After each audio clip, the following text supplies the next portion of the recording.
29 juillet 2007. Stade Gelora Bung Karno, à Jakarta.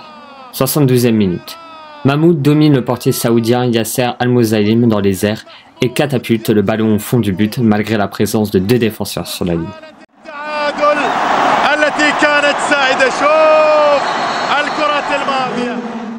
Toutefois, pour mieux comprendre l'importance de ce but, remontons quelques années en arrière. Après les attentats du 11 septembre 2001 à New York, George Bush et son administration lancent une campagne internationale de lutte contre le terrorisme. Sur cette liste figure l'Irak, dirigé par Saddam Hussein, accusé par l'Occident d'entretenir des relations avec Al-Qaïda et surtout de détenir des armes de destruction massive. We will meet that threat now with our Army, Air Force, Navy, Coast Guard and Marines, so that we do not have to meet it later with armies of firefighters and police and doctors on the streets of our cities. Ainsi, en mars 2003, sans aucun mandat explicite des Nations Unies, une coalition de 49 pays dirigée par les États-Unis envoie des troupes en Irak, malgré le veto de nombreuses nations, dont la France. Personne ne peut donc affirmer aujourd'hui que le chemin de la guerre sera plus court que celui des inspections. Et c'est un vieux pays, la France d'un vieux continent comme le mien, l'Europe, qui vous le dit aujourd'hui. Les bombardements commencent. Bagdad est prise en quelques jours. Le chef de l'État irakien s'enfuit et le 1er mai, George Bush signale la fin des combats et la mise en place d'un gouvernement de transition. Cependant, les années passent et le pays s'enfonce dans la violence et les différents conflits entre les milices, la présence américaine ou encore les groupes terroristes gangrènent toujours le territoire. Dans ce contexte, le sport se voit totalement mis de côté et le football irakien tâte comme il peut de s'en sortir. Bien que libéré de la pression de l'un des fils de Saddam, chassé de la présidence de la fédération, après l'invasion américaine, le stade Al-Shab, entre de la sélection, se voit partiellement détruit durant les bombardements et les joueurs doivent souvent évoluer en Jordanie. Ainsi, pendant que le pays se détruit, le football, lui, tente déjà de se reconstruire.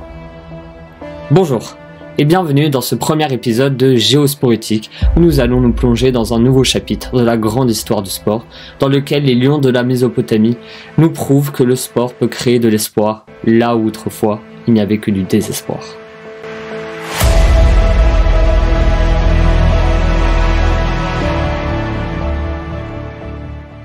La définition de la résilience, il ne peut pas y avoir plus simple. C'est la reprise d'un nouveau développement après une agonie psychique traumatique.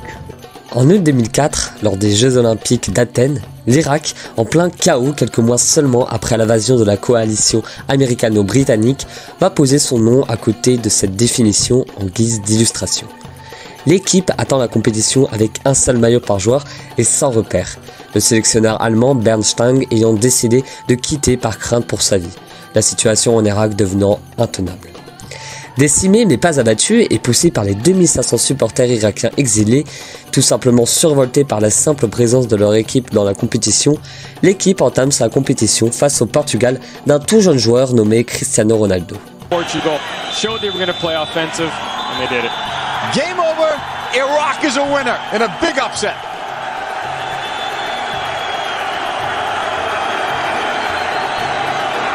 L'Irak l'emporte 4-2, un miracle avant d'enchaîner par une victoire contre le Costa Rica, puis par une défaite dérisoire contre le Maroc pour terminer premier de sa poule.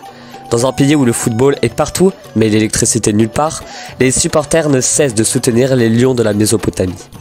Ces derniers ne s'arrêtent en si bon chemin et continuent d'impressionner face à l'Australie qu'ils éliminent en quart grâce à une retournée de Mohamed Emad.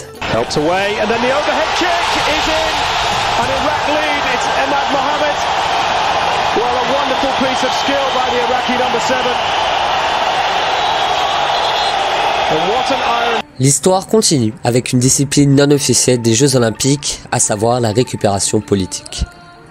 Des leaders sunnites, chiites, kurdes qui félicitent l'équipe en essayant de capter une part de la belle aventure, en passant par les rumeurs annonçant la venue de George Bush pour la finale en cas de qualification de l'Irak. Le contexte géopolitique énerve les joueurs irakiens ainsi que l'entraîneur Adnan Ahmad. On ne saura jamais si la politique a une influence sur les lions de la Mésopotamie. Mais en demi-finale, la sélection s'incline nettement face au Paraguay 3-1, avant de perdre le match pour la 3e place face à l'Italie 1-0, dans un contexte sombre un journaliste italien ayant été tué la veille en Irak. Le pays ne décrochera sa deuxième médaille olympique. Toutefois, l'histoire, elle, retiendra principalement le symbole, la belle histoire du sport au milieu du chaos et de la guerre civile qui prend forme dans le pays.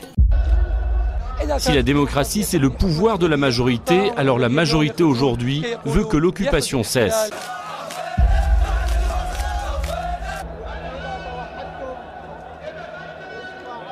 Trois ans après le début de l'occupation américaine, le conflit s'intensifie entre les chiites et les sunnites après plusieurs attentats en Irak alors que la situation semblait s'apaiser. Lors des mois précédents, les États-Unis, pour prendre les mots du président, voulaient promouvoir la paix et la liberté dans la région. Mais la réalité est tout autre, l'intervention militaire n'ayant que divisé le pays. Had Saddam Hussein been appeased instead of stopped, he would have endangered the peace and stability of the world.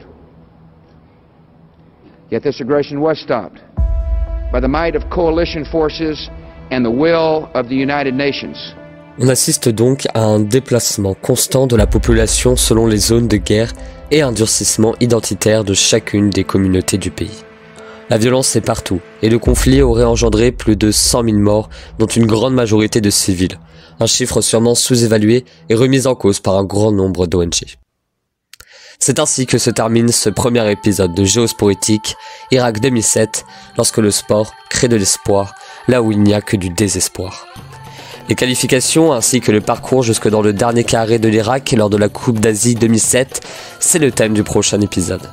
Merci pour votre écoute, c'était Alexis Gallo, à bientôt.